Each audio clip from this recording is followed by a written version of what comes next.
जय जय प्रभु यीशु की, जय जय प्रभु यीशु की।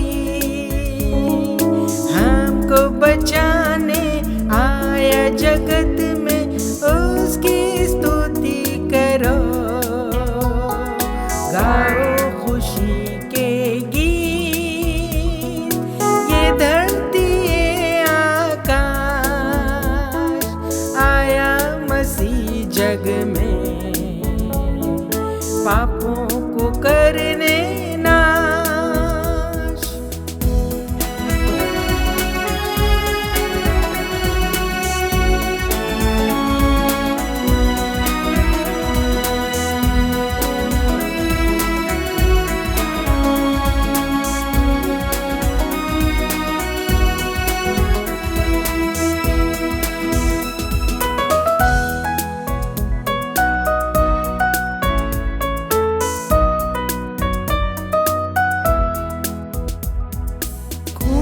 की धारा बहती सूली से, जिसमें धुले सब पाप।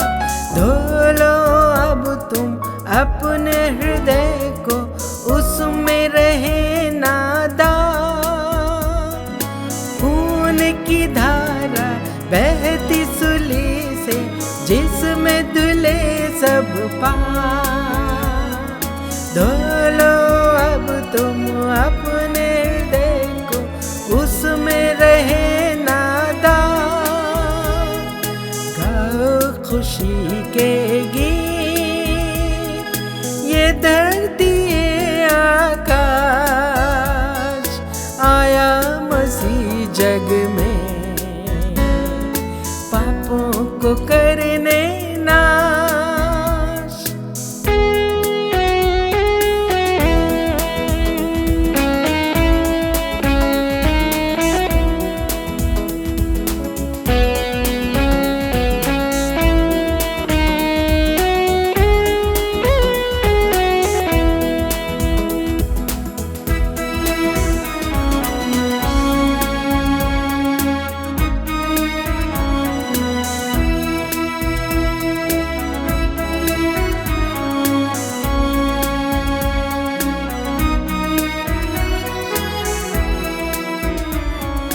वापस आता मेरा यीशु जी, ले जाएगा साथ। आशा मेरी अब तो यही है, रहना तुम तैयार। वापस आता मेरा यीशु जी, ले जाएगा साथ। आशा अब तो यही है, रहना तुम तैयार। गाओ खुशी के गीत, ये धरती आकाश, आया मसीह जग में, पापों को करने नाश। जय जय प्रभु यीशु की, जय जय प्रभु यीशु की। हमको बचाने आया जगत में, उसकी स्तुति करो। गाओ खुशी के गीत, ये धरती आकाश, आया मसीह जग में, पापों को करने नाश। हैप्पी सैबत और जय मसीह की। यशाया उसका 26 अध्याय और दूसरे पद में कहता है, फाटकों को खोलो कि सच्चाई का पालन करने वाली एक धर्मी जाति प्रवेश करे। इस पवित्र शास्त्रीय वचन के द्वारा मैं आप सबों का होप एट होम सबद सर्विस में स्वागत करना चाहता हूं। आइए कि हम जब परमेश्वर की महिमा ऑनलाइन इकट्ठा होकर इस महामारी के समय में करते हैं, परमेश्वर आप सबों को आशीष दे कि हम सब जो है बड़े पवित्रता के साथ आज सब्बत में परमेश्वर की महिमा करने वाले हो सके। आइए जो है हम प्रभु की महिमा करें। प्रभु आप सबों को आशीष दे। Good morning and happy Sabbath dear church members. आप ये सोच रहे होंगे कि मैंने ये ग्लास अपने हाथ में क्यों पकड़ रखी है। आज का जो मैं फीचर टॉक लेने जा रही हूँ वो इसी पे आधारित है। मैं एक छोटी सी स्टोरी आपको सुनाने जा रही हूँ। एक दिन एक प्रोफेसर होते हैं और वो अपने बच्चों को पढ़ाने के लिए क्लास में आते हैं और उनके हाथ में ऐसी एक ग्लास थी और उन्होंने उसमें पानी भरी और वो बच्चों से पूछने लगे कि बच्चों क्या आप बता सकते हैं कि इस ग्लास का क्या वज़न होगा, इसमें पानी है, इसका वज़न कितना होगा। तो सारे बच्चे अपने अपने जवाब देने लगे और कुछ बच्चों ने कहा शायद इसका वज़न 6 आउंसेस होगा, किसी ने 8 आउंसेस कहा, किसी ने 10, 12, 13 और प्रोफेसर ने उनके जवाब सुने और मुस्कुराते हुए कहा कि बच्चों आपने बहुत ही सही उत्तर दिया है, पर आज मैं आपको ये बताने जा रहा हूँ कि इस ग्लास का क्या वज़न है, इसके बारे में नहीं, बल्कि इस ग्लास को हम कितनी देर तक उठा सकते हैं। और इसी प्रकार से उस प्रोफेसर ने एक बच्चे को बुलाया और उससे कहा कि क्या आप आकर इस ग्लास को 1 मिनट तक पकड़ सकते हैं। तो वो बच्चा आया और उस ग्लास को 1 मिनट तक इसी प्रकार अपने हाथ में पकड़े रहा और फिर वो आसानी से चले गया। और फिर प्रोफेसर ने दूसरे बच्चे को बुलाया और कहा अब आप इस ग्लास को 1 घंटे तक इसी प्रकार से पकड़े रहिए। और फिर वो दूसरा बच्चा आया और बड़ी ही मुश्किल से उसने 1 घंटे पूरे किए और उसके हाथ में बहुत दर्द होने लगी। और फिर वो प्रोफेसर कहते हैं अब उसने तीसरे बच्चे को बुलाया और फिर उससे कहा कि क्या तुम इस ग्लास को पूरे दिन भर इसी प्रकार से पकड़ सकते हो। तो वो बच्चा बोलने लगा कि नहीं, मैं इस ग्लास को पूरे दिन भर नहीं पकड़ सकता। और फिर प्रोफेसर कहते हैं इसी प्रकार से जब पहले बच्चे ने इस ग्लास को पकड़ा 1 मिनट के लिए उसे कुछ नहीं हुआ और दूसरे बच्चे ने जब इसे 1 घंटे तक पकड़ा तो उसके हाथ में दर्द होने लगी। और तीसरे बच्चे ने जब ये सोचा कि अगर मैं इसे पूरे दिन भर पकड़े रहूँगा तो मेरे साथ क्या होगा, वो घबरा कर उस ग्लास को पकड़ने से इनकार कर दिया। इसी प्रकार से उस प्रोफेसर ने कहा मैं ये बताना चाहता हूँ कि हमारे जीवन में भी हमारी परेशानियाँ और हमारी प्रॉब्लम्स, चिंताएं, अगर हम उसे 1 मिनट तक अपने दिमाग में रखते हैं तो हमें इसका कोई असर नहीं होता है। और यदि हम अपनी चिंताओं को, अपने परेशानियों को 1 घंटे तक या 2 या 3 घंटे तक अपने दिमाग में रखते हैं, उसे अगर हम उसके बारे में सोचते रहते हैं तो हमें हेडेक हो सकता है और हमें कुछ फिज़िकल, शारीरिक प्रॉब्लम हो सकती है। और यदि हम अपनी चिंताओं को दिन भर अगर हम उसके बारे में लगातार सोचते रहते हैं तो शायद हम पूरे पैरालाइज्ड हो जाएंगे, हम सुन पड़ जाएंगे इसी ग्लास को पकड़ने के जैसा, हम सुन पड़ जाएंगे और हम किसी और चीज़ के बारे में नहीं सोच सकते। तो हमें याद रखना है कि हम अपनी चिंताओं को, हमारे पास एक महान आशा है जो हमें खुदावंद देते हैं। खुदा ने हमें कहा है कि हम अपनी चिंता हम उन्हें दें। आप सबों के पास यदि अगर बाइबल है तो आप मेरे साथ निकाल सकते हैं फिलिपियों की पुस्तक, उसका 4 और 6 आयत में इस प्रकार से लिखा हुआ है, किसी भी बात की चिंता मत करो, परंतु हर एक बात में तुम्हारे निवेदन, प्रार्थना और विनती के द्वारा धन्यवाद के साथ परमेश्वर के सम्मुख उपस्थित किए जाएं। तो ये खुदावन ने बहुत ही अच्छी वर्ड्स हमें दी है कि हम अपनी चिंताएं भी खुदा के पास लेकर आए और हमारे पास ही उन्हें ना रखें कि हम सुन पड़ जाएं। हम अपनी चिंताएं और परेशानियां खुदा के पास ले आएं ताकि वो हमें इनसे निकाल सके। जबकि हम सब जानते हैं इस समय में हम सब बहुत ही परेशान हैं और चिंतित हैं, जबकि ये वायरस हम न्यूज़ में देखते हैं और अपने फ़ोन्स में देखते हैं कैसी तेज़ी से ये बढ़ती जा रही है। हम बहुत चिंता में पड़ जाते हैं और हम पूरे दिन भर इसी के बारे में सोचते रहते हैं। पर हम ये याद रखें कि हमारे पास एक महान आशा है कि खुदावंद हमसे कहते हैं कि तुम चिंता मत करो क्योंकि मैं तुम्हारे साथ हूँ। आइए हम इस वचन को याद रखें और खुदा को अपने सारे चिंताएं और सारी परेशानी हम उन्हें दे दें। Thank you. God bless you all. Good morning and happy Sabbath dear church members. आज का जो मिशन रिपोर्ट है वो फिनलैंड से आया है जिसका टाइटल है फिनलैंड के मित्रहीन के लिए मित्र। फिनलैंड में एक जगह है जिसका नाम है मिकेली। वहाँ पर एक व्यक्ति रहता है जिसका नाम लोरी है। उसका एक दोस्त है जो 3 साल पहले उसके दिमाग में खून जम जाने की वजह से उसकी मृत्यु हो जाती है, और उसी दोस्त के कब्र पर जाकर वो बहुत देर तक खड़ा रहता है। और वहाँ पर वो सोचता है कि मैं भी एक दिन इस कब्र में हो सकता हूँ। यह जैसे ही वह सोचता है कि मैं भी इस कब्र में एक दिन हो सकता हूँ, उसके अंदर से कुछ आवाज़ आती है, और आवाज़ वो कहती है कि क्या आप जानते हैं कि जो जीवन अभी आप जी रहे हैं वो आगे बढ़ेगा? क्या आप जानते हैं कि जो जीवन अभी आप जी रहे हैं वो आगे भी चलेगा? तो लोरी उस समय 45 वर्ष का रहता है, और वह उस सवाल का जवाब नहीं दे सका।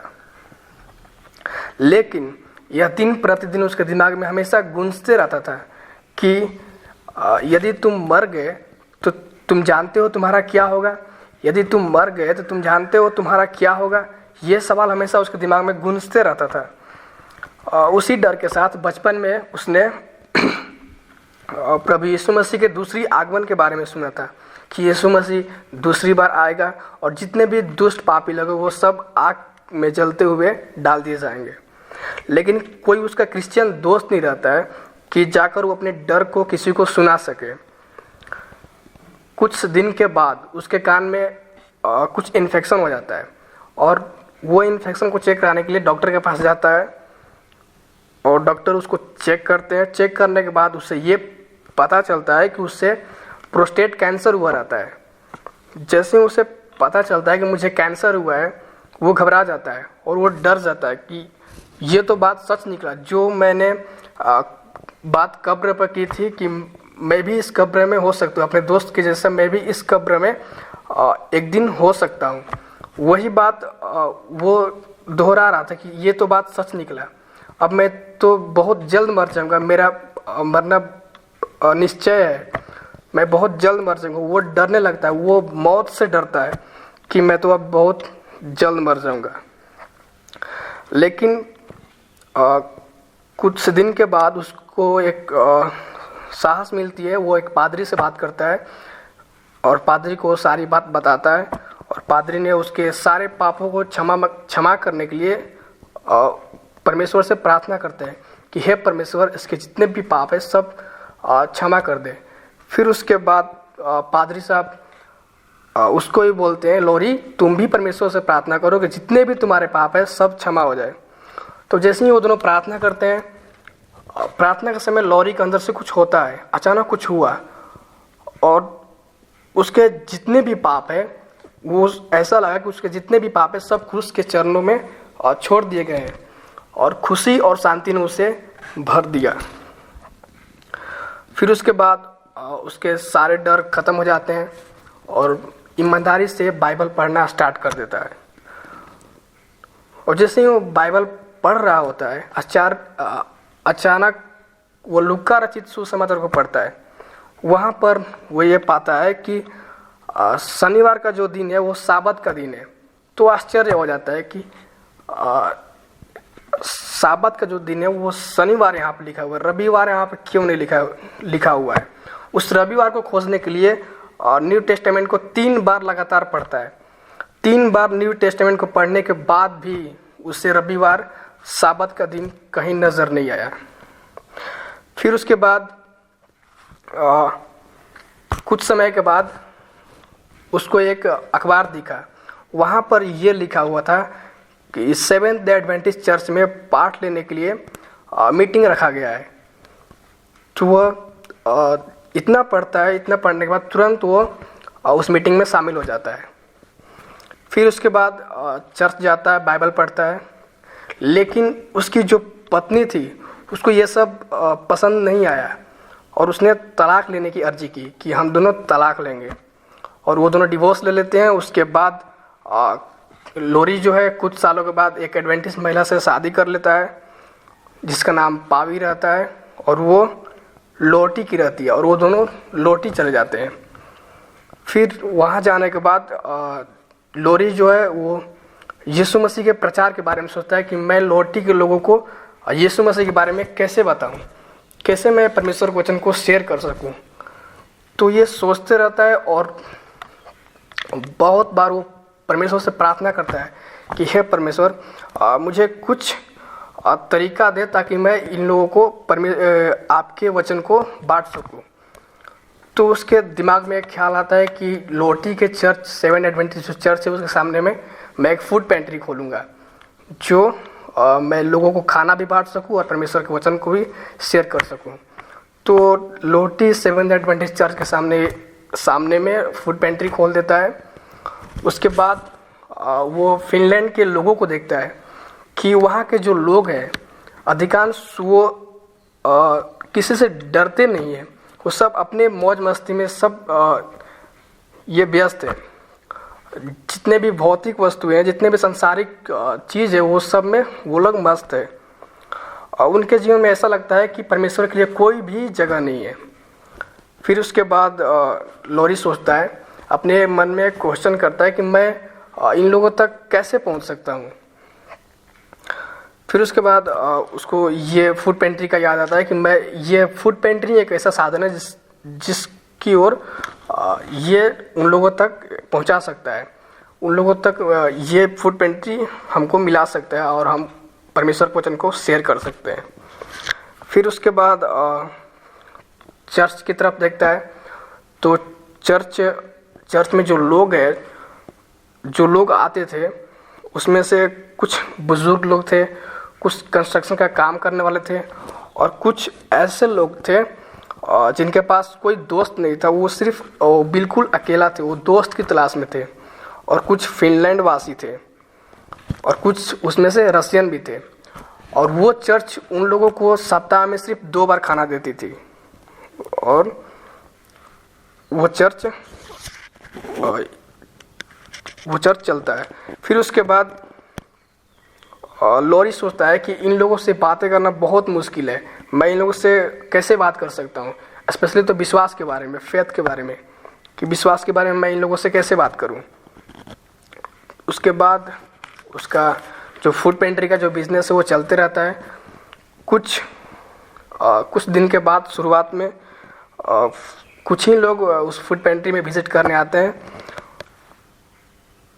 लेकिन 5 साल के बाद उस फूड पेंट्री पे 40 लोग हर सोमवार और बुधवार को हमेशा उस फूड पेंट्री पर आते थे। और वो जो फूड पेंट्री है, उन्होंने सैकड़ों लोगों का जो जीवन है वो छू लिया है। और कम से कम उसमें से एक व्यक्ति को बपतिस्मा दिया गया है। और ये फूड पेंट्री एक ऐसा साधन है, जो लोग एडवेंटिस्ट थे और जो लोग एडवेंटिस्ट में थे और चर्च नहीं आते थे, जो छोड़ दिए थे, वो लोग भी फिर से रीजॉइन कर लेते हैं और चर्च आना स्टार्ट कर देते हैं। और चर्च की जितनी भी आराधना सेवाएं सब थी, वो सब फिर से शुरू हो जाता है। फिर उसके बाद ये लॉरी जो है उसका 60 साल हो जाता है और वो जो उसका कैंसर है वो अपना कैंसर का इलाज करवाता है। और उसका फेथ, उसका विश्वास इतना स्ट्रॉन्ग रहता है कि वो जब इलाज करवाता है तो उसका कैंसर का इलाज सफल हो जाता है।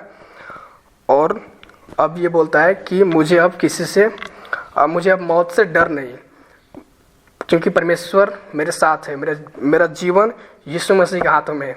जो कि वही व्यक्ति पहले बोलता था कि मुझे मौत से डर है, मुझे मृत्यु से डर है, मैं बहुत जल्द मरने वाला हूँ। लेकिन अभी वही व्यक्ति बोलता है कि अब मुझे मृत्यु से डर नहीं लगता और मैं अब परमेश्वर के दूसरे आगमन का बेसब्री से इंतजार कर रहा हूँ। आज इस सुंदर समय में जबकि हम लोग पवित्र सब्त में इकट्ठा हुए हैं, जितने भी हमारे भाई बहन हमारे साथ इस समय इस सब्त स्कूल क्लास में जो है वो हमारे साथ हैं सुनने के लिए, उन सब का मैं स्वागत करता हूं। हम अपनी लेसन स्टडी में जाने से पहले मैं परिचय करवाना चाहूँगा अपने साथियों का, जो मेरे लेफ्ट हैंड में बैठे हैं पास्टर विलियम भट्टी, जो हमारे जयपुर चर्च के पास्टर हैं। और इधर जो है वो मिस्टर मोटू कुमार हैं मेरे साथ, जो हमारे जीवन आशा केंद्र में जो है वो काम कर रहे हैं। सो ये आज का सब स्कूल हमारे लिए बहुत खुशी का दिन होगा। आइए इससे पहले कि हम लेसन में जाएं, छोटी सी प्रार्थना करें। हमारे स्वर्गीय पिता, एक बार फिर तेरे बच्चे तेरे पास आते हैं। जब हम सब स्कूल लेसन की स्टडी में जाते हैं, अपने जीवनों को तेरे पवित्र हाथों में सौंपते हैं। चाहते हैं परमेश्वर अपने वचन को समझने के लिए अपने पवित्र आत्मा की सामर्थ हमको प्रदान कर और अपनी अगुवाई में होने दे प्रभु। तेरी अगुवाई में हम ये सब वचनों को सीख सकें। प्रभु यीशु के नाम से ये विनती मांगते हैं, आमीन। मुझे आशा है आप लोग सब जो है वो सबेथ स्कूल लेसन की स्टडी करके आए होंगे। जैसा कि इस क्वार्टर में हम लोग स्टडी कर रहे हैं परमेश्वर के वचन की व्याख्या कैसे करनी है, उसका इंटरप्रिटेशन कैसे करना है उसके ऊपर। और आज का हमारा जो विषय है वो है कि व्हाई इज इंटरप्रिटेशन नीडेड। हमारी जो है वो व्याख्या की, परमेश्वर के वचन का अनुवाद की आवश्यकता जो है वो हमें क्यों है। और हमारा आज का जो मेमोरी टेक्स्ट है इब्रानियों की पत्री, उसका 11वां अध्याय और उसका 6वां वचन। उसमें यूं लिखता है, और विश्वास बिना उसे प्रसन्न करना अनहोना है, क्योंकि परमेश्वर के पास आने वाले को विश्वास करना चाहिए कि वो है और अपने खोजने वालों को प्रतिफल देता है।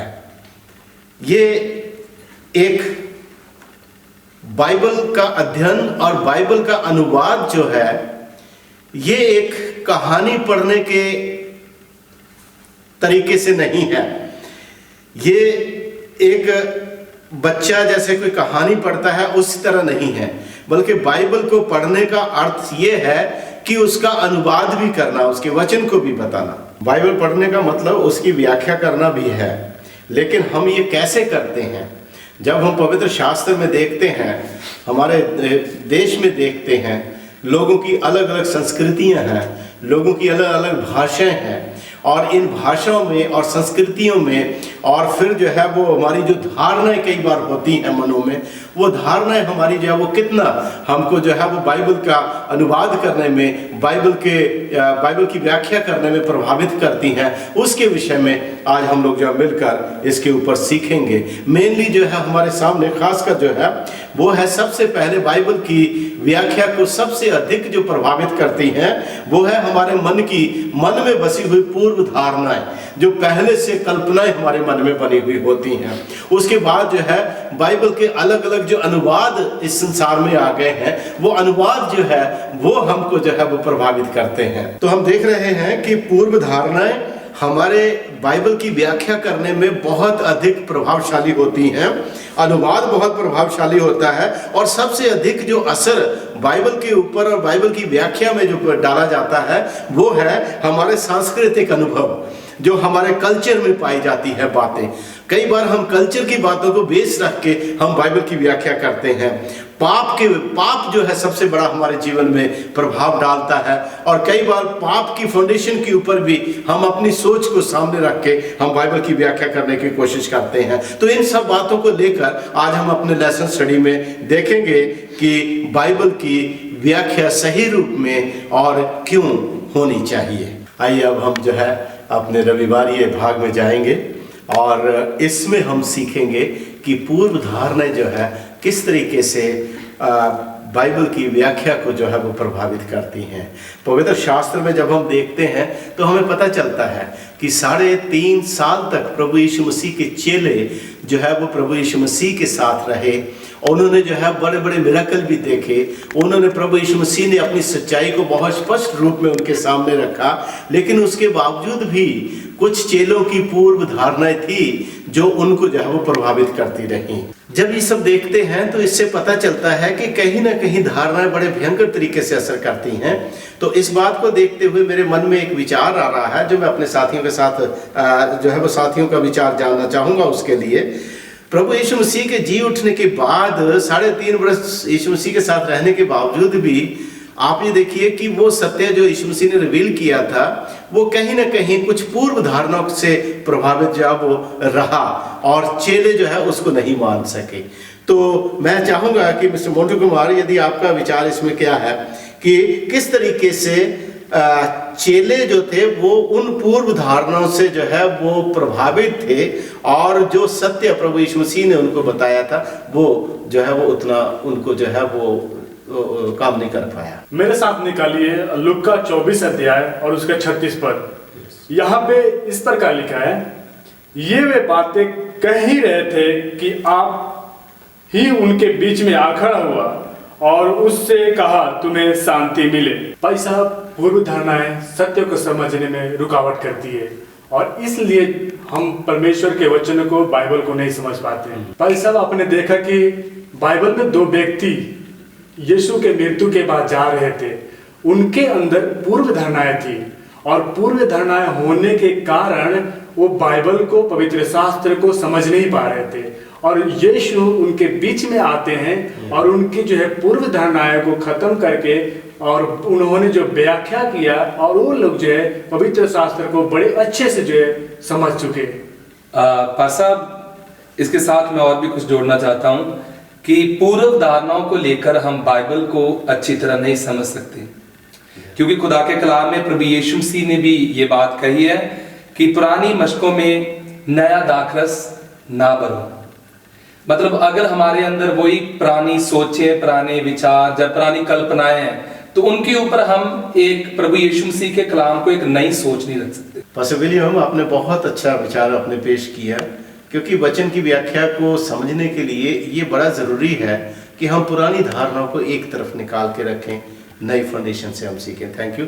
और मिस्टर मोंटो का भी मैं धन्यवाद करना चाहूँगा, उन्होंने भी बहुत अच्छा थॉट जो है वो हमको दिया है। यस, अब हम जो है वो अपने एक नए भाग में चल रहे हैं, जो हमारा translation and interpretation of the Bible.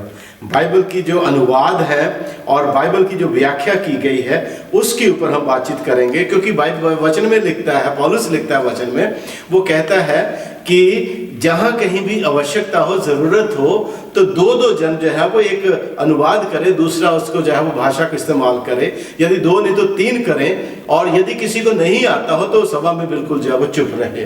तो हम पवित्र शास्त्र में देखते हैं कि बाइबल में जो है वो अलग अलग अनुवाद जो है वो किए गए हैं। इब्रानी में किया गया है, उसके बाद जो है वो अरामी में किया गया, यूनानी भाषा में किया गया है, और ये वो भाषा है जो आज के समय में आसानी से हम लोग पढ़ नहीं सकते हैं।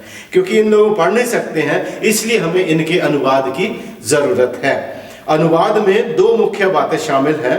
ये पहली ये है कि मूल शब्दों का अपनी भाषा में ठीक तरीके से हम अनुवाद कर सकें, ठीक है। और दूसरी बात यह है कि पूर्वकालिक विचारों से हम प्रभावित ना हो जब हम बाइबल की व्याख्या करते हैं। तो बहुत सारे ट्रांसलेशंस दुनिया में आ गए हैं, लेकिन मैं चाहता हूं कि आप थोड़ा सा इस के ऊपर जो है वो प्रकाश डालें कि बाइबल के अलग अलग अनुवाद आने के बाद और अलग अलग भाषा में अनुवाद आने के बाद आज जो भी कंफ्यूजन हो रहे हैं समझने में, उसमें ये अलग अलग ट्रांसलेशन हमारी कैसे सहायता कर सकते हैं ताकि हम बाइबल की सही व्याख्या कर सकें। पास्टर, मैं आपके सवाल का जवाब देना चाहता हूं, और आपने पहले भी ये बात को बता दिया है कि बाइबल जो है 3 लैंग्वेज में लिखी हुई है, और इसके 2 इशू जो है मैं आपके साथ शेयर करूंगा। पहली बात तो ये है कि ये हिब्रू, अरामिक और ग्रीक लैंग्वेज में जो बाइबल लिखी है, इसकी एग्जैक्ट ट्रांसलेशन जो है वो हमारी भाषा में नहीं है। और दूसरा इशू पास्टर साहब ये है कि हो सकता है ट्रांसलेटर जो हो वो पूर्व धारणाओं से प्रभावित हों, इसीलिए मैं समझता हूं कि जो अलग अलग वर्जन है, अलग अलग जो ट्रांसलेशन है, वो हमें बाइबल समझने में और भी ज्यादा मदद करते हैं। लेकिन मैं आपको ये इस साथ में जरूर बताना चाहता हूं कि ट्रांसलेशन हम कोई सी भी क्यों ना पढ़ें, कैसी भी कोई सी भी बाइबल की ट्रांसलेशन क्यों ना पढ़े, वो हमें मतलब जो बेसिक जो टीचिंग है, जो ट्रूथ है, उससे हम उसको बड़े अच्छे और साफ तरीके से समझ सकते हैं। पास्टर भट्टी, आपने बहुत अच्छा विचार इसके बारे में बताया, क्योंकि पवित्र शास्त्र बाइबल जो है, इसकी ट्रांसलेशंस और इसके अनुवाद जो पाए जाते हैं, उनके कारण इंसान आज ज़्यादातर कंफ्यूजन में है। बाइबल के 3 प्रकार के जो है वो अनुवाद जो है वो माने जाते हैं।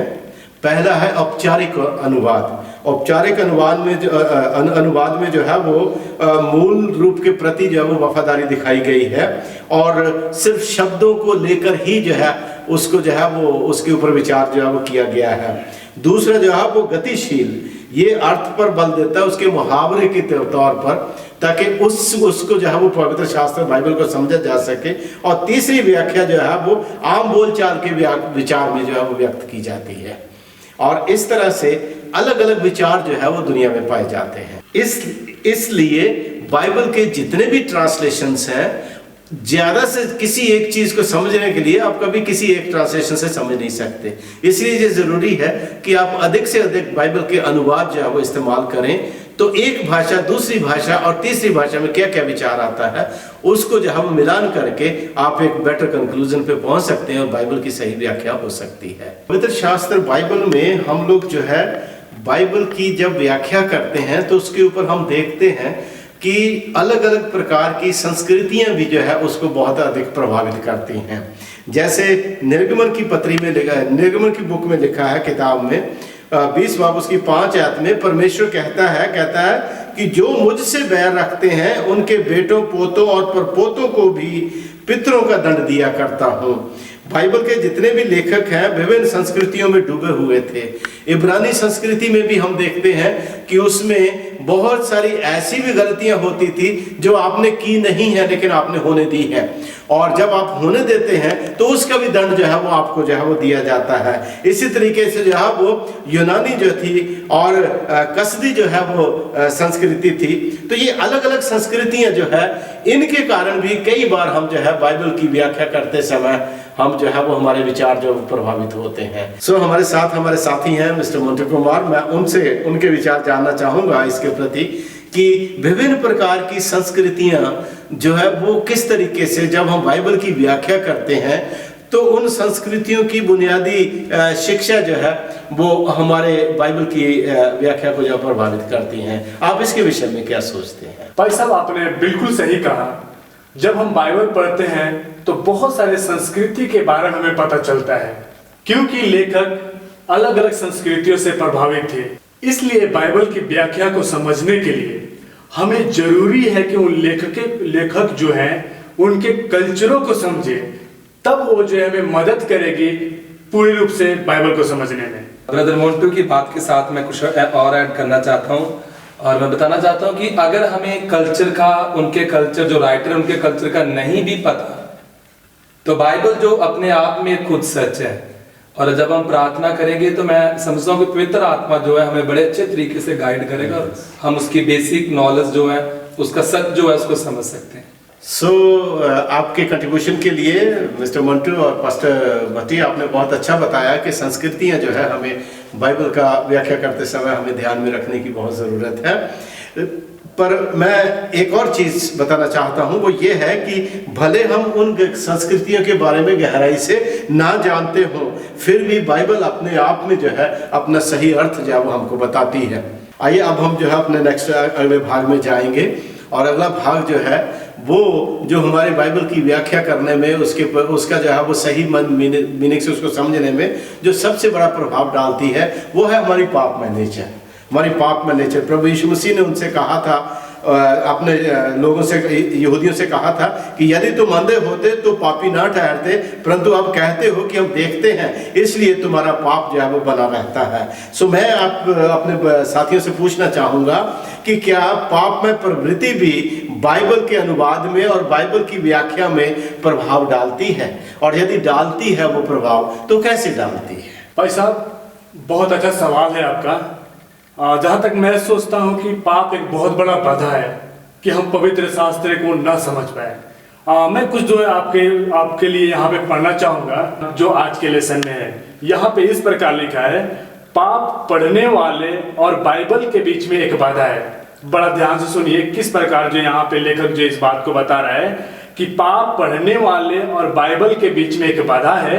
पाप बाइबल की व्याख्या और स्वीकृति के तरीके को बदल देता है। आगे ध्यान से सुनिए, हम अपने अभिमान, आत्मभ्रम, संदेह, अवज्ञा, हमारा अपनी राय को प्यार करना और कई अन्य बाधाओं के कारण पवित्र शास्त्र गलत तरीके से समझ सकते हैं। इसलिए हमें विश्वास और आत्मसमर्पण के साथ बाइबल पढ़ना चाहिए। मिस्टर मंटू, आपने बहुत ही अच्छा विचार पढ़ के बताया, और ये बात बहुत ज़रूरी है कि हम जो है इन बातों का ध्यान में रखें जब हम बाइबल पढ़ते हैं। और सब आपके लिए एक बाइबल वचन पढ़ना चाहता हूँ, जो कि यूहन्ना की किताब उसका 16 चैप्टर की 13 वर्ष में पाया जाता है। यहाँ पर लिखा है, परंतु जब वह अर्थात सत्य का आत्मा आएगा तो तुम्हें सब सत्य का मार्ग बताएगा, क्योंकि वह अपनी ओर से ना कहेगा, परंतु जो कुछ सुनेगा वही कहेगा और आने वाली बातें तुम्हें बताएगा।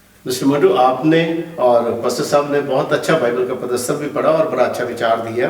पवित्र शास्त्र बाइबल में हम देखते हैं कि ये बात ज़रूर है कि बाइबल को पढ़ने में कई बार हमारी पाप में प्रवृत्ति जो है वो प्रभाव डालती है, लेकिन प्रभु के वचन में लिखा है कि जब परमेश्वर का आत्मा आएगा तो वो हमारी सहायता करेगा। और जब हम पवित्र आत्मा की सामर्थ्य से इस वचन को हम पढ़ेंगे और इसके ऊपर ध्यान देंगे, तो ये बात ज़रूरी है कि फिर कोई भी संस्कृति, कोई भी किसी तरीके की परेशानी, कोई ट्रबल हमारे सामने नहीं आएगी और हम वचन को समझ सकेंगे। अब हम जो है वो अपने आखिरी भाग में जाएंगे और आखिरी भाग हमारे लेसन का है व्याख्या की आवश्यकता क्यों है। एक प्रश्न हमारे सामने आया है कि पवित्र शास्त्र की स्पष्ट समझ हमारे लिए क्यों जरूरी है, न सिर्फ हमारे लिए बल्कि हमारे जो है वो मंडली के लिए भी, हमारे चर्च के लिए भी। भाई साहब, मैं एलन जी वाइट के बुक से message to the young people page number 260 से मैं कुछ पढ़ना चाहूंगा। यस, पढ़िएगा। यहाँ पे इस प्रकार लिखा है, अपनी समझ को नियंत्रण करने के लिए अतीत में जो आपने विश्वास किया है या अभ्यास किया है उन्हें अनुमति न दें। चमत्कारिक चीजों को व्यवस्था के बाहर करने के लिए अपने दिमाग की आंखें खोलेंगे, पता लगाएं कि क्या लिखा है और फिर अपने पैरों को अनंत चट्टान पर दृढ़ करे। एक जो है मैं और कोटेशन पढ़ना चाहता हूँ। यहाँ पे इस प्रकार लिखा है, यदि आप अपने स्वयं के विचारों को स्पष्ट करने के लिए पवित्र शास्त्र का अध्ययन करते हैं तो आप कभी भी सत्य तक नहीं पहुँच पाएंगे। ऐसे विचार को छोड़ दें और एक पश्चातापी हृदय के साथ यह सुनने के लिए जाएं कि प्रभु आपको आपसे क्या कहना चाहता है। थैंक यू मिस्टर मोंटू, आपने बहुत ही अच्छा विचार पेश किया और मैसेज टू यंग पीपल में एलन जी वाइट का थॉट जो है वो सच वाकई में बहुत ही इंपॉर्टेंट थॉट है उनका। ब्रदर मोंटू ने बहुत अच्छे तरीके से बताया और सर मैं इसके साथ एक और कुछ ऐड करना चाहता हूँ, जो कि यशाया ने जो है 28 का 10 में बड़े अच्छे तरीके से लिखा है और मैं आपके लिए पढ़ना चाहता हूँ। क्योंकि आज्ञा पर आज्ञा, नियम पर नियम, नियम पर नियम, थोड़ा यहाँ थोड़ा वहां। तो इसके साथ मैं बताना चाहता हूँ कि पहली बात तो ये है कि हम बाइबल को जो है प्रेयरफुल तरीके से और केयरफुल तरीके से हम उसको पढ़ें। ये ना करें कि बाइबल की एक वर्ष को पढ़ते हैं या एक पैसेज को पढ़ते हैं तो हम वहीं पर उसका कंक्लूजन जो है निकालें। और ये ऐसे नहीं हमें मतलब करना चाहिए। अगर हम एक वर्ष को पढ़ते हैं या एक पैसेज को पढ़ते हैं तो बाइबल में दूसरी जगह पर हम उन पैसेजेस को, उन वर्सेस को हम मिलाएं, और अगर हम दूसरी जगह पर उन वर्सेस को मिलाएंगे तो हम और भी बाइबल को अच्छे तरीके से समझ सकते हैं। जितने भी हमारे श्रोतागण हैं जिन्होंने आज की लेसन स्टडी में एंजॉय किया है, मैं आपको बताना चाहता हूं कि आज की मेन स्टडी में हमने ये देखा है कि किस तरीके से हमें बाइबल की व्याख्या हमारी ज़िंदगी के लिए बहुत ज़रूरी है। अलग अलग भाषाओं को लेकर, अलग अलग अनुवादों को लेकर, अलग अलग जो संस्कृतियों को लेकर, अलग अलग धारणाओं को लेकर हमने जो है वो देखा किस तरीके से सब चीज़ें परमेश्वर के वचन को जो है वो प्रभावित करती हैं जब हम इसकी व्याख्या करते हैं। बाइबल का सही व्याख्या जब हम करते हैं तो वो परमेश्वर के वचन के अंदर जो है वो एकता पैदा करती है, पढ़ने में एकता पैदा करती है, कलीसिया के अंदर एकता पैदा करती है और विशेष कार्यों में जो खुदावंद यीशु मसीह की महिमा में हम मिलकर करते हैं उसके अंदर हमारे अंदर एकता पैदा करती है। पौलुस ने बहुत अच्छे से लिखा है पतरस की पुस्तक में, उसका दूसरा अध्याय, उसके दूसरा पतरस उसका तीसरा अध्याय, उसके 15 और 16 वचन में उसने वर्णन किया है यहाँ पर कि किस तरीके से पौलुस की पत्रियां जो थी वो बहुत कठिन है, समझने में मुश्किल होती है, क्योंकि इन्हीं संस्कृतियों, इन्हीं धारणाओं के कारण और इन्हीं जो है पूर्व सुनियोजित विचारों के कारण, इसलिए पौलुस लिखता है, कहता है कि बहुत से अनपढ़ और चंचल लोग जो है इनका अर्थ अपने तरीके से खींचतान करके और अपनी ही विनाश का कारण जो है वो बना लेते हैं। एलन जी वाइट ने बहुत अच्छा कोटेशन हमारे सामने यहाँ लिखा है। ये कोटेशन हमारे पास ख्रीस्ट के उद्देश्य पाठ में आता है, अध्याय 8 उसके 112 पेज में। यहाँ वो लिखती हैं, कहती क्या आप पूछते हैं मुझे बचने के लिए क्या करना चाहिए? आपको अपनी पूर्व निर्धारित राय की, अपने वंशानुगत और खुद बनाए विचारों की जांच पड़ताल करनी चाहिए। यदि आप अपने स्वयं के विचारों को सही ठहराने के लिए शास्त्रों की खोज करते हैं तो आप कभी सत्य तक नहीं पहुंचेंगे।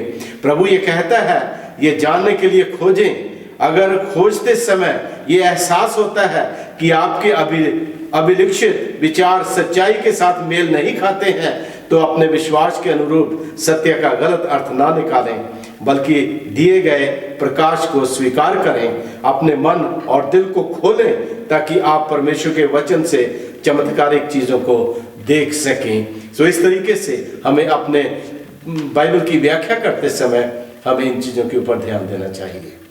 आज के इस लेसन में मैं अपने सहयोगियों का धन्यवाद करना चाहूँगा, पास्टर भट्टी का और मिस्टर मोन्टू का, जिन्होंने इसमें हमारा सहयोग दिया। परमेश्वर हम सबको आशीष दे।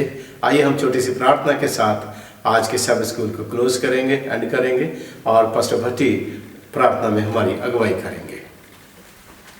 आइए हम सब अपनी आंखों को बंद करेंगे और प्रार्थना में जाएंगे। एलोहीम कुदूस मुकद्दस खुदा, आपके पास आते हैं, धन्यवाद करते हैं परमेश्वर, आपने हमें संभाल कर रखा और मौका दिया परमेश्वर कि हम आपके वचनों में से सीख सकें। जो भी आज की लेसन स्टडी में हमने सीखा है खुदावन, हम सीखने, सिखाने और सुनने वाले नहीं, बल्कि इन बातों को अपनी लाइफ में इस्तेमाल करें, आपके वचन को अच्छे तरीके से समझ सकें और सिर्फ समझें ही नहीं बल्कि उसके ऊपर अमल करें और उन वचनों के अनुसार चलें, ताकि एक दिन हम प्रभु यीशु मसीह के साथ स्वर्गीय घर में जा सकें। यीशु मसीह के नाम से मांगते हैं, आमीन।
सागर से भी विशाल, ओ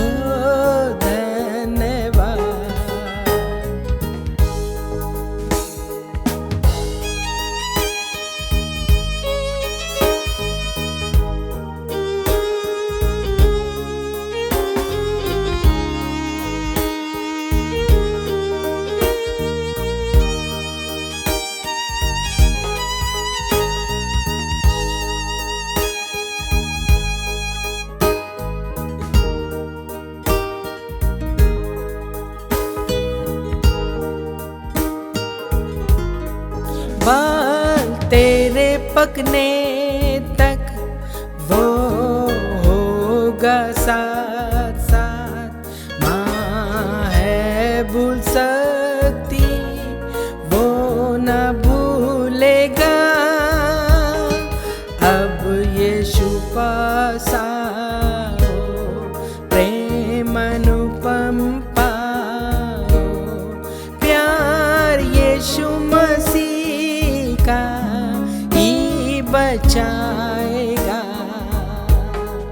ओ कितना गहरा प्यार यीशु मसीह का, सागर से भी विशाल हो धन्यवाद।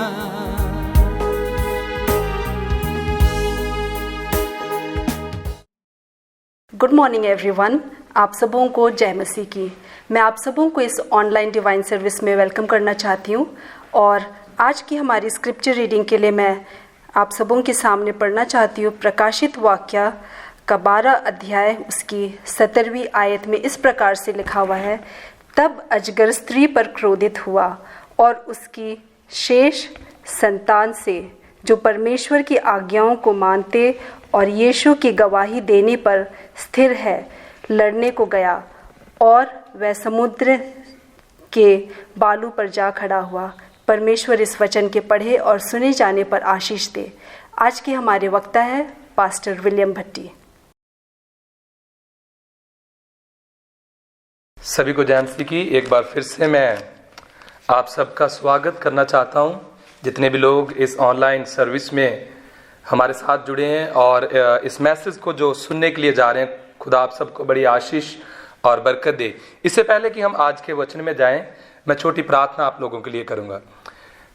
एलोहीम कुदूस मुकद्दस खुदा, एक बार फिर से आपके पास आते हैं, धन्यवाद करते हैं समय के लिए।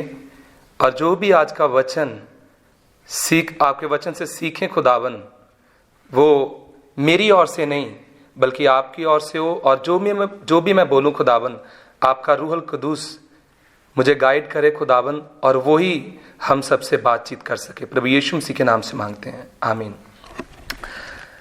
आइए, जिनके पास खुदा का कलाम है मेरे साथ निकालें book of James chapter 5 verse 17। याकूब की किताब उसका 5 का 17 में हम जाएंगे।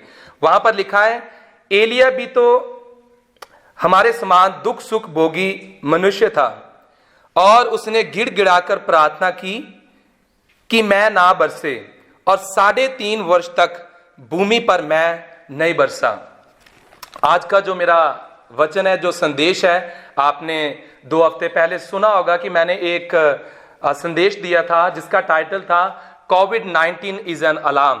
और उसका जो दूसरा हिस्सा है मैं उसके आगे जो कंटिन्यू करूंगा, और मैं चाहता हूं कि आप इस वचन को जो है बड़े ध्यान से आप इस वचन को सुनना। यहां पर मैंने आपके लिए एक जो आयत को पढ़ा है उसके लास्ट हिस्से में लिखा है कि 3.5 साल तक भूमि में जो है बारिश जो नहीं आई। और जिनके पास बाइबल है, मैं चाहता हूं कि वो जल्द से जल्द मेरे साथ पहला राजा 1 किंग और उसका चैप्टर 18 और उसकी वर्स हम 17 से देखेंगे। जिनके पास बाइबल है कृपया मेरे साथ निकाल लें। राजाओं की पुस्तक उसका 18वां अध्याय और उसकी 18 आयत पर हम जाएंगे। 17 आयत पर पहले हम देखेंगे। यहां पर लिखा है, एलिया को देखते ही अहाब ने कहा, हे इजराइल के सताने वाले, क्या तू ही है? अहाब जो है उस समय का राजा है, और आप इस कहानी को, इस स्टोरी को अच्छी तरीके से जानते होंगे कि किस तरीके से उसने 3.5 साल तक अपने आप को इस राजा से छुपा कर रखा, उन लोगों से छुपा कर रखा जो इनके पीछे पड़े हुए थे, जो इनको मारना चाहते थे, और जिन्होंने बहुत से नबियों को जो खत्म कर दिया था। और एलिया जो है, इसने अपनी जान को बचा कर रखा। परमेश्वर ने एलिया को संभाल कर रखा और बचा कर रखा। और 3.5 साल बाद जब परमेश्वर का वचन इसके पास आता है, परमेश्वर इससे बातचीत करता है और इससे कहता है कि अब ये सही समय कि तू राजा के पास जा, अहाब राजा के पास जा। अगर आप पढ़ना चाहते हो तो मैं आपके लिए 18 की पहली आयत से पढ़ूंगा। यहां पर लिखा है, बहुत दिनों के बाद 3रे वर्ष में यहोवा का यह वचन एलिया के पास पहुंचा, जाकर अपने आप को अहाब को दिखा और मैं भूमि पर मैं बरसा दूंगा। उसने खुदावन ने एलिया से कहा कि अब सही समय आ गया है, अब तू जा और अपने आप को जो है अहाब राजा के सामने पेश कर। और खुदा के कलाम में लिखा है कि वो जब राजा के सामने आता है, वो एक खुदा का नबी जो अभी बचा हुआ था वो राजा के सामने आता है, तो एलिया को देखते ही अहाब ने, खुदा के कलाम में लिखा है, कहा कि हे इजराइल के सताने वाले, क्या तू ही है? आते ही उसको सीधा बोला है कि तू एक इजराइल लोगों को सताने वाला है, क्या वो तू ही है? आगे 18 आयत के ऊपर हम ध्यान देंगे। यहां पर लिखा, उसने कहा मैंने इजराइल को कष्ट नहीं दिया। वो यहां पर कह रहा है कि मैंने इजरायली लोगों को कोई किसी तरह का कष्ट जो है वो नहीं दिया, परंतु तू ही ने और तेरे पिता के घराने ने दिया है। यहां पर जब हम इस आयत को पढ़ते हैं तो मैं सोचता हूं कि एलिया जब अहाब के सामने गया होगा तो उसके मन में डर होना चाहिए, उसको डरना चाहिए कि इतने साल में इससे बचाऊं, लेकिन ये बंदा जो है उसके मन में डर कि मैं अगर उसके सामने जाऊंगा तो वो किस तरीके से मेरे से पेश आएगा, जैसे मैं एंटर करूंगा उसके सामने खड़ा हो जाऊंगा तो वो मेरा सिर कटवा देगा, जहां मुझे खत्म कर देगा। लेकिन वो परमेश्वर ने जो उसे आज्ञा दी है तो बड़े बोल्ड तरीके से जो है एलिया जो है उसके सामने आता है। उसके मन में बिल्कुल भी डर नहीं होता, उसके मन में यह नहीं होता कि इतने नबियों को इस राजा ने मरवाया और अगर मैं उसके सामने गया तो वो मुझसे पूछेगा कि तू कहां छुपा हुआ था, तूने ये क्या कर दिया, और तूने कैसे परमेश्वर के आगे विनती की, और इतने सालों से जो बारिश नहीं हो रही, वो उसके मन में बिल्कुल भी ये बात नहीं आई और वो बिल्कुल भी डरा नहीं, और उसने सीधा जाकर परमेश्वर के दास ने उसके सामने अहाब राजा के सामने जाकर कहा कि मैंने कोई भी इजरायली लोगों को परेशान नहीं किया। उसने पहले तो ये कहा, उसने कहा परंतु तू ही ने, उसने सबसे पहले उसको कहा कि तूने इजरायली लोगों को क्या किया है, परेशान किया है। और आगे लिखा है और तेरे पिता के घराने ने, वो पूरा उसका जो घराना उसको ही ले आता है, डरता नहीं है, बड़े बोल्ड तरीके से उसके सामने जाकर पेश होता है। खुदा के दास भी जो है ऐसे होने चाहिए कि जो बाइबल की जो सत्य है उसको बताने के लिए खुदा के दासों को, खुदा के लोगों को डरना नहीं चाहिए, उनको कभी भी कंप्रोमाइज जो है वो नहीं करना चाहिए। और आपने देखा होगा कि बहुत से लोग ऐसे, बहुत से दास खुदा के ऐसे हैं जो सिर्फ वही चीजें बताते हैं जिनके साथ उनका फायदा होता है, लेकिन ये वचन से बता रहा है, ये सच बोल रहा है। और जब इंसान के अंदर सच होता है तो उसे दुनिया की किसी भी ताकत का कोई भी उसे डर जो है नहीं होता। तो ये सच बोल रहा है उसके सामने, कह रहा मैंने नहीं बल्कि तूने और तेरे पिता के घराने ने। उसने अकेला उसको पॉइंट आउट नहीं किया बल्कि उसकी पूरे घराने को, उसके पिता के घराने को जो है उनको बता दिया कि उन्होंने किया है। परंतु तू ही ने और तेरे पिता के घराने ने दिया है, क्योंकि तुम यहोवा की आज्ञाओं को टालकर बाल देवताओं की उपासना करने लगे हो। जब अहाब ने कहा था ना कि तू इजरायली लोगों को जो कष्ट दे रहा है, तो एलिया ने जो है उसने राजा को भी कह दिया, उसके घराने को भी कह दिया और उसका कारण भी बता दिया। उसने कहा है क्योंकि तुम यहोवा की आज्ञा को टालकर बाल देवताओं की उपासना करने लगे हो। तुमने परमेश्वर की आज्ञा जो है उसको टाल दिया है, उसको तुमने मानना छोड़ दिया है, तुम उसकी तरफ ध्यान नहीं दे रहे और तुम आज्ञा से बिल्कुल अलग हो गए हो, तुम भटक चुके हो। और उसने बिल्कुल वो सच जो उस समय अहाब राजा को बताना था उसने वो ही जाकर बताया है और कहा कि तूने और तेरे पिता के घराने ने इजरायली लोगों को जो है कष्ट दिया है, क्योंकि तुमने परमेश्वर की आज्ञा को क्या कर दिया है, टाल दिया है। परमेश्वर की आज्ञा जो है वो हमारे लिए आज भी बहुत जरूरी है। उस समय भी जब एलिया बात कर रहा, उसने पहली बात आकर कही कि तुमने और तेरे पिता के घराने ने परमेश्वर की आज्ञा को टाल दिया है। वही आज्ञाएं जो है आज भी हमारे लिए बहुत जरूरी है। अगर ये आज्ञाएं ना जरूरी होती तो मैं समझता हूं कि परमेश्वर जो है मूसा को दूसरी बार अपने पास ना बुलाता। जब मूसा पहली बार परमेश्वर के पास गया, उसने 10 आज्ञाएं दी, मूसा नीचे आया और उसने वो उन पट्टियों को जो फेंक दिया वो तोड़ दी। दोबारा फिर वो परमेश्वर के पास जाता है, फिर उसे 10 आज्ञाएं जो है मिलती जो परमेश्वर मूसा को देता है। इसका मतलब यह है कि आज्ञाएं वाकई में बहुत ही हमारे लिए जरूरी है। और अगर हम ये दावा करते हैं कि हम खुदा के कलाम के अनुसार चलते हैं लेकिन उसकी आज्ञाओं को नहीं मानते, तो वचन के अनुसार हम झूठे साबित होते हैं। इसका मतलब हम में सच नहीं है। हम ये तो कह रहे हैं कि खुदा के कलाम को हम सुनते हैं, खुदा के कलाम को मानते हैं, लेकिन उसकी आज्ञा के अनुसार जब हम नहीं चलते तो इसका मतलब हम झूठे हैं। सच हम में बिल्कुल भी है नहीं। खुदा के कलाम में जब आप प्रकाशित वाक्य उसका 22 अध्याय और उसकी 18 और 19 आयत को पढ़ोगे तो वचन में वहां पर लिखा है कि कोई इस पुस्तक में से ना कोई इसमें ऐड करे और ना कोई इसमें से निकाले। और आपको पता है बहुत से लोगों ने परमेश्वर की आज्ञाओं को बाइबल से निकाल दिया है। निकालने का मतलब मैं ये नहीं कह रहा कि उन्होंने खुदा के कलाम से उस पेज को फाड़ दिया है या उसको उसके ऊपर ऐसे उसको इरेज कर दिया। मेरा ये कहने का मतलब नहीं है। मेरा कहने का मतलब है कि जब हम खुदा की आज्ञा को नहीं मानते तो इसका मतलब हमने उस हिस्से को निकाल ही दिया है। लेकिन आप जब आगे पढ़ोगे, नए नियम में पढ़ोगे, तो आपको पता चलेगा कि वहां पर भी परमेश्वर के लोगों ने किस तरीके से आज्ञाओं को माना और किस तरीके से उन्होंने आज्ञाओं के बारे में लोगों को भी बताया। तो आइए हम उन लोगों में से ना हो जिन्होंने परमेश्वर की आज्ञा को मानना बंद कर दिया है और वाकई में एक तरीके से उन्होंने, मैं समझता हूं कि एक पेज को ही उन्होंने फाड़कर बाइबल से अलग कर दिया है। और वचन में लिखा कि कोई भी इससे कुछ भी निकाले ना। आइए हम नए नियम में जाते हैं। जिनके पास बाइबल है, बुक ऑफ रेवलेशन चैप्टर 12 और उसके हम कुछ हिस्सों के ऊपर ध्यान देंगे।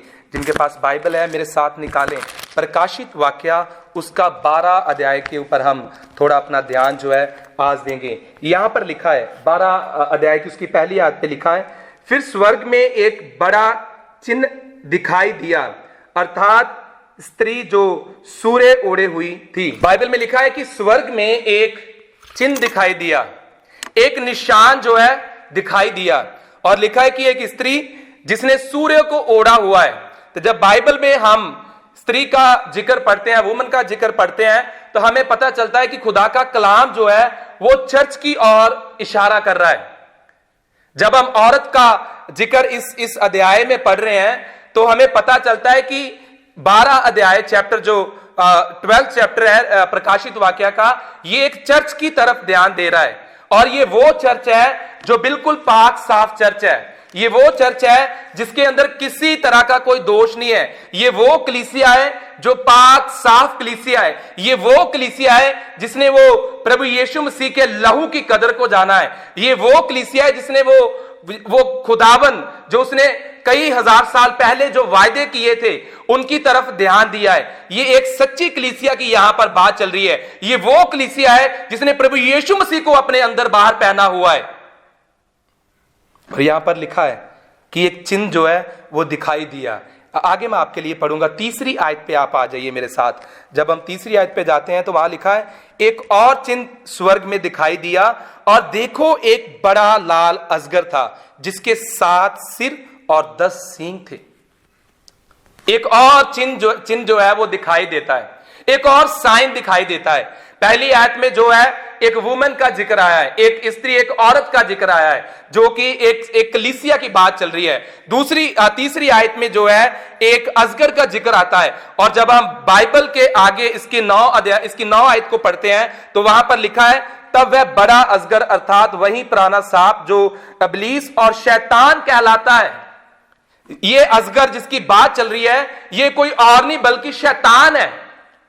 और ये 2 निशान जो है बाइबल में लिखा है कि ये दिखाई दिए, एक पाक साफ कलीसिया, एक पवित्र कलीसिया, और दूसरी तरफ जो है वो एक शैतान, एक अजगर जो है। ये 2 निशान दिखाई दिए। और बाइबल में खुदा के कलाम में आगे जब हम इसकी 17 वर्ष पर जाते हैं तो वहां पर लिखा है, तब अजगर स्त्री पर क्रोधित हुआ और उसकी शेष संतान से जो परमेश्वर की आज्ञा को मानते और यीशु की गवाही देने पर स्थिर है लड़ने को गया और वह समुद्र के बालू पर जा खड़ा हुआ।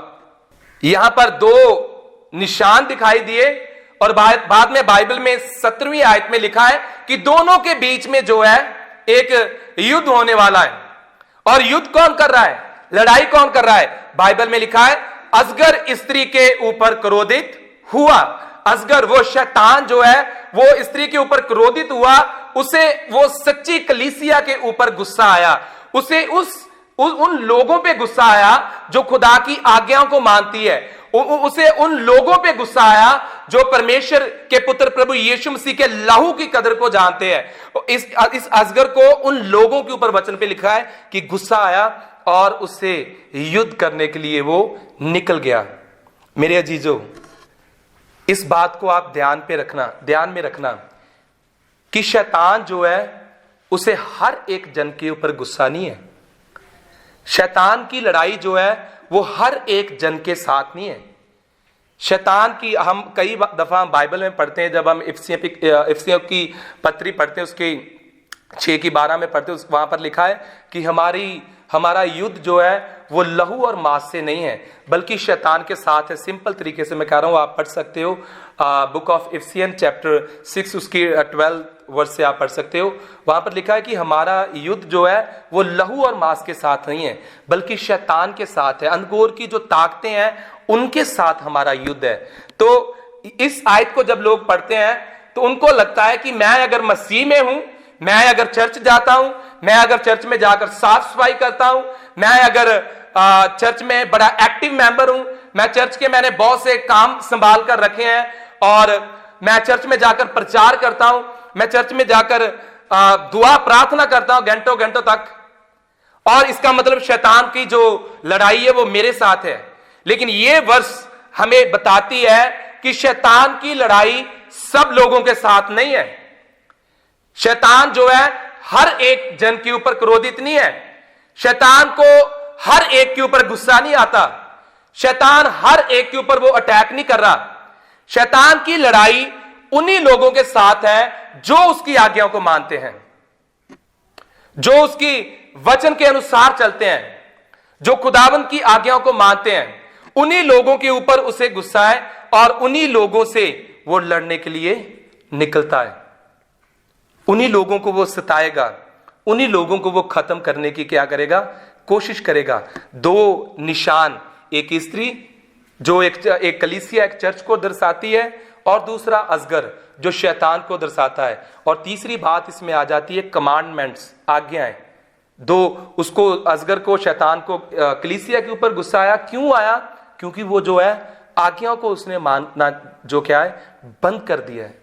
आपको पता है यहां पर जब हम अहाब की बात कर रहे हैं, यहां पर भी ऐसे ही है कुछ। पहला हम जिक्र पाते हैं अहाब का, दूसरा हम जिक्र पाते हैं एलिया का, और तीसरी बात जो यहां पर आकर वो प्रचार कर रहा है ना अहाब के सामने बड़े बोल्ड तरीके से, वो ये कह रहा है कि तूने और तेरे पिता के घराने ने परमेश्वर की आज्ञाओं को जो है वो मानना छोड़ दिया है। ये जो आज्ञा का बारे में हम पढ़ते हैं, वाकई में पुराने नियम से भी हम देखते हैं कि कितनी पुराने नियम में देखते हैं कितनी इंपॉर्टेंस जो है खुदा की आज्ञाओं को दी गई है। और नए नियम में भी हम देखते हैं, हमने अभी देखा है कि असगर शैतान की लड़ाई उन्हीं लोगों के साथ है जो उसकी आज्ञाओं को मानते हैं, और दूसरे लोगों के साथ उसकी लड़ाई जो है नहीं है। तो फिर हम अपनी तरफ देखें, अपनी तरफ ध्यान दें और सोचें कि क्या हम खुदा की आज्ञाओं के अनुसार चल रहे हैं या नहीं। हम कहां पर हैं? अभी भी मैं समझता हूं कि बहुत से लोग हैं जो लॉकडाउन में अपने घरों में हैं। मैं चाहता हूं कि वो लोग जो है इस खुदा के सच्चे कलाम को पढ़ें। मैं चाहता हूं कि वो खुदा के कलाम की तरफ ध्यान दें। मैं चाहता हूं कि अभी भी ये उनको बहुत समय मिला है कि वो इसको खुद पढ़ें और खुद जाने कि वाकई खुदा का कलाम जो है वो आज्ञा की तरफ कितना ध्यान दे रहा है। और आज्ञा की जब बात आती है वहां पर ये नहीं कि हम पहली आज्ञा को छोड़ दें और दूसरी आज्ञा की तरफ दूसरी आज्ञा को मान लें। अगर हम दूसरी आज्ञा छोड़ दें तो तीसरी आज्ञा को मान लें, हम चौथी आज्ञा को छोड़ देते हैं तो पांचवी आज्ञा को मान लेते हैं। ऐसे नहीं है। खुदा के कलाम में मैं आपके लिए एक आयत पढ़ना चाहता हूं जो कि याकूब की किताब में पाई जाती है, और उसका चैप्टर 2 और उसकी 10 वर्ष में देखेंगे।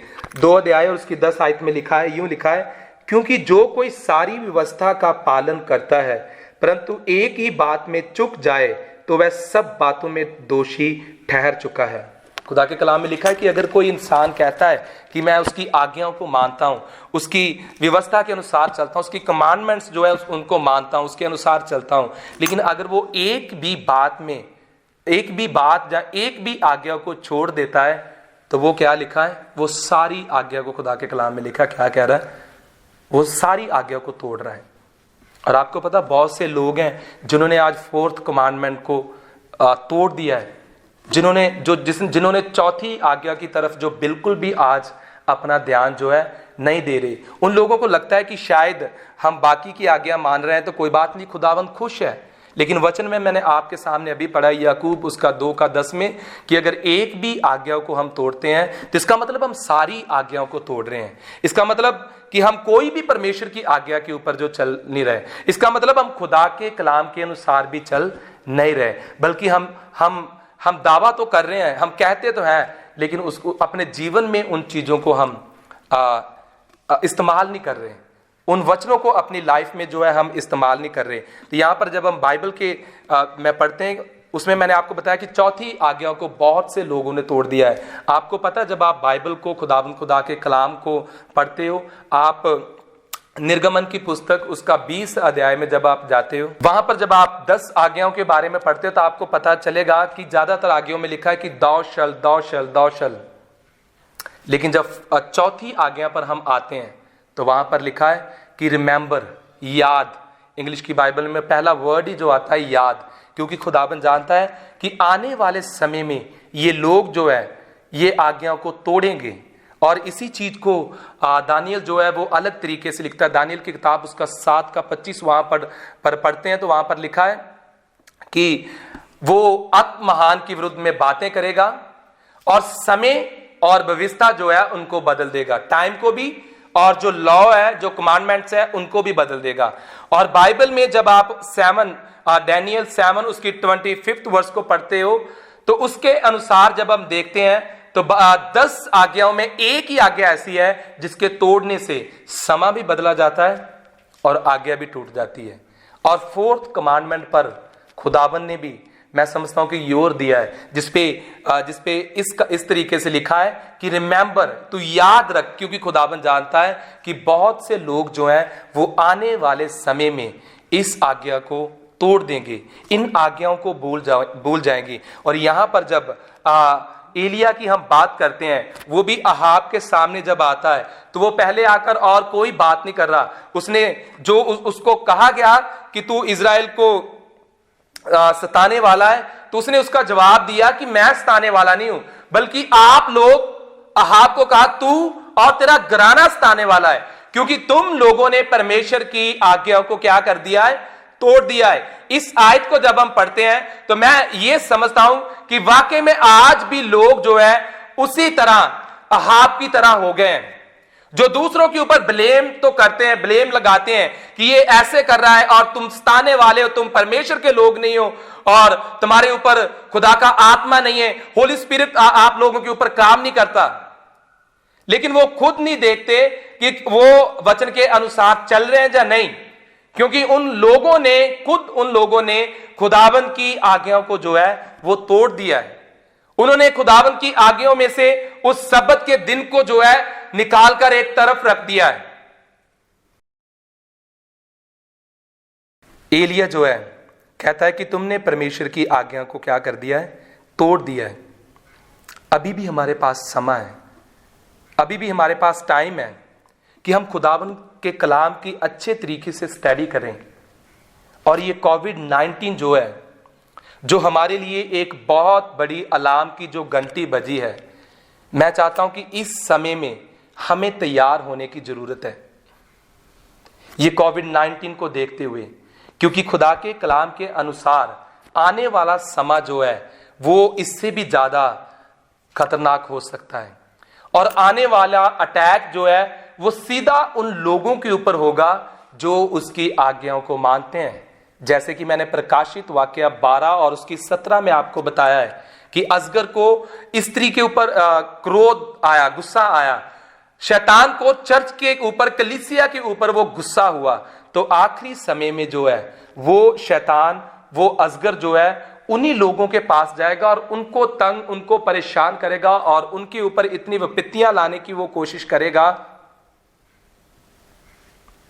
और ब्लेम जो है वो खुदा के ऊपर लगाएगा। सिस्टर एलन जी वाइट लिखती है ग्रेट कंट्रोवर्सी पेज नंबर 589 में कि परमेश्वर जो है अपना हाथ जो है, अपनी प्रोटेक्शन जो है वो हटा लेगा और शैतान जो है वो बहुत से लोगों को परेशान करेगा।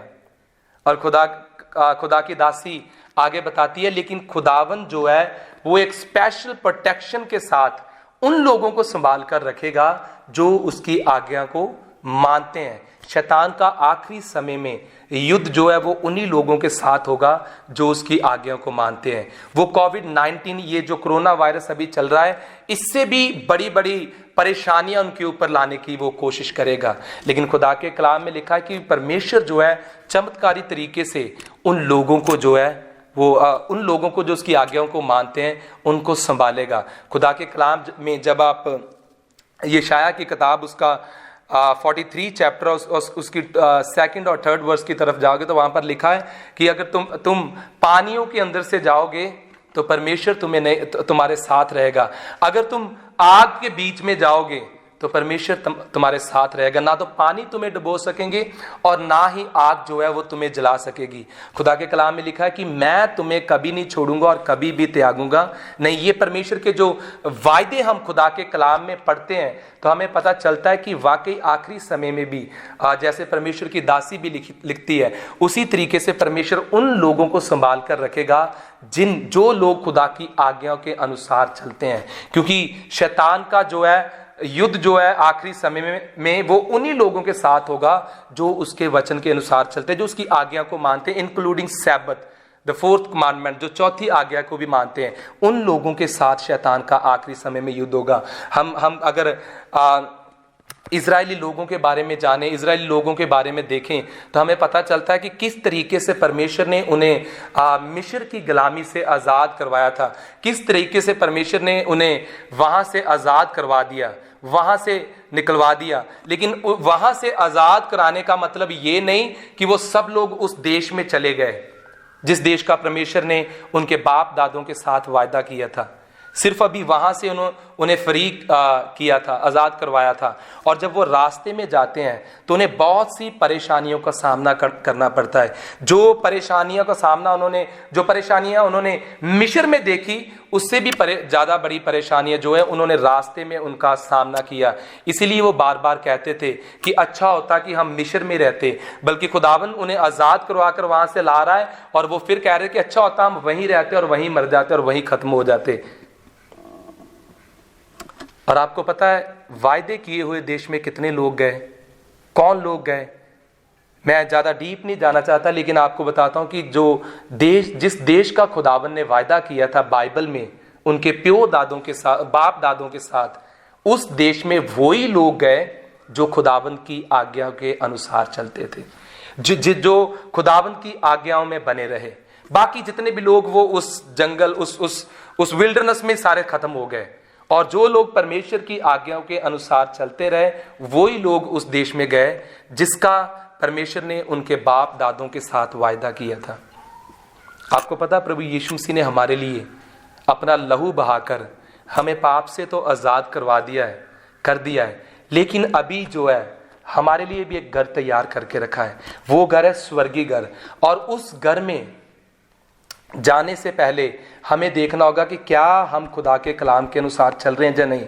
क्योंकि वचन के अनुसार वही लोग जो उसके वचन के अनुसार चलते हैं वही लोग खुदा के कलाम के अनुसार स्वर्गीय घर में जाएंगे। जो उसकी आज्ञाओं को मानते हैं वही लोग जो है। और ये कोविड-19 जो अभी हमारे लिए एक घंटी बजी है, जो हमारे लिए एक अलार्म है, इसे देखकर हमें पता चल जाना चाहिए कि वाकई बाइबल की जो बातें हैं वो सारी पूरी हो रही हैं। और इस कोविड-19 ने जो है पूरे वर्ल्ड को हिला कर रख दिया है और पूरे वर्ल्ड में हम देखते हैं कि ये बीमारी फैली हुई है। तो इससे हमें जान जाना चाहिए कि वाकई हम आखिरी समय में चल रहे हैं। और जैसे खुदा का कलाम बताता है कि आने वाला समय जो इससे भी भयंकर हो सकता है, तो हमें पहले से ही अपने आप को तैयार कर लेना चाहिए, पहले से ही अपने आप को इस वचन के अनुसार जो चलना शुरू कर देना चाहिए। और पहले से ही हमें खुदा की आज्ञाओं को जो मानना हमें शुरू कर देना चाहिए, क्योंकि ये हमारे लिए एक घंटी बज चुकी है और वो समा दूर नहीं है कि जब ये सब बातें जो बाकी बाइबल में हम पढ़ते हैं कि वो पूरी होनी शुरू होगी और प्रभु यीशु मसीह इस दुनिया में आएगा और हम उसके साथ स्वर्गीय घर में जाएंगे। लास्ट में मैं आपके लिए आपको एक कहानी बताना चाहता हूँ।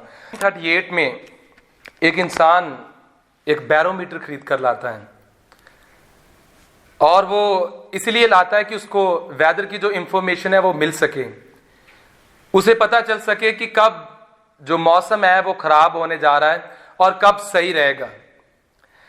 और लेखक बताता है कि जब वो बैरोमीटर अपने घर लेकर आता है तो उसका बैरोमीटर जो है उसको बताता है कि वेदर के बारे में, मौसम के बारे में बताता है कि वो खराब होने जा रहा है। तो वो अपना जल्द से वो बाहर की तरफ देखता है और बाहर देखता है कि बाहर का जो मौसम है वो बिल्कुल साफ है, कोई भी किसी तरह की भी खराबी की कोई जो है वो नजर नहीं आ रहा कि जो वेदर है, जो मौसम है वो खराब होने जा रहा है। लेखक बताता है कि वो इंसान जो है सोचता है कि जरूर इस बैरोमीटर के साथ कोई ना कोई प्रॉब्लम है और वो उस बैरोमीटर को लेकर वापस पोस्ट ऑफिस चला जाता है कि उसको वापस मेल कर दे। और लेखक बताता है कि जब वो दोबारा वहां मेल करके अपने घर वापस आता है तो वो आकर देखता है कि उसका घर जो है वो टूट गया होता है, सारा घर टूट गया होता है और वहां पर उस समय 700 लोगों की जानें जा चुकी थी। 700 लोग जो है वहां पर खत्म हो गए थे उस तूफान में। बताते हैं कि एक ऐसी आंधी तूफान वहां पर आई जिसके कारण उस इंसान का घर भी और वहां पर 700 और लोग भी जो है वो उस समय उनकी डेथ हो गई। मेरा कहने का मतलब यह है कि इस इंसान को एक चिन्ह जो है, एक निशान जो है वो मिलता है। इसको वो बैरोमीटर बताता है कि मौसम जो है वो खराब होने जा रहा है, लेकिन इसने बिल्कुल भी उसकी तरफ जो है ध्यान नहीं दिया, इसने इग्नोर कर दिया और जिसका रिजल्ट ये निकलता है कि इसका घर भी टूट जाता है और वहां पर किसी को बताता नहीं है और 700 लोगों की जानें वहां पर चली जाती है। मैं आखिर में आपको यह बताना चाहता हूं कि ये कोविड-19 जो है ये इसने एक बार फिर से मैं बताऊंगा कि पूरी दुनिया को हिलाकर रख दिया है। हमारे लिए एक अलार्म की घंटी ये बज चुकी है। आइए हम खुदा के कलाम की तरफ ध्यान दें, आइए हम परमेश्वर के वचन की तरफ ध्यान दें, आइए इस वचन में से हम प्रभु यीशु मसीह की तरफ ध्यान दें, आइए हम यीशु मसीह की बताई हुई आज्ञाओं के अनुसार चले, खुदावंद की आज्ञाओं के अनुसार चले, उसकी 10 कमांडमेंट के अनुसार चले, क्योंकि आखिरी समय में शैतान उन लोगों पे गुस्सा होगा और उन्हीं के साथ उसका युद्ध होगा। लेकिन ये कोविड-19 ने हमें बता दिया है कि वाकई हम आखिरी समय में चल रहे हैं और हम अपने आप को और भी खुदा के कलाम के अनुसार अपने आप को तैयार करें, ताकि इन आखिरी दिनों में भी हम शैतान का जो है सामना कर सकें। खुदावंद आप सबको बड़ी आशीष और बरकत दे। सब लास्ट में अपनी आंखों को बंद करेंगे और प्रार्थना में जाएंगे। स्वर्गीय पिता, एक बार फिर से आपके पास आते हैं, धन्यवाद करते हैं इस समय के लिए जो आपने हमें मौका दिया है कि एक बार फिर से याद कर सके खुदावन, जो भी इस आपके पवित्र वचन से हमने सीखा है खुदावन, मैं सिखाने वाला और लोग सुनने वाले ही नहीं बल्कि इन वचनों को ऊपर अमल करें और वाकई आपके कलाम के अनुसार प्रभु यीशु मसीह के ऊपर विश्वास रखें और इन आखिरी दिनों में अपने आप को आपकी आज्ञाओं में और बढ़ाएं और भी आपकी आज्ञाओं को खुदाबंद हम मान सके, उसके अनुसार चलें, ताकि जब भी आपका बेटा प्रभु यीशु मसीह इस दुनिया में आए तो उनके साथ हम स्वर्ग के घर में जा सकें। प्रभु यीशु मसीह के नाम से मांगते हैं, आमीन।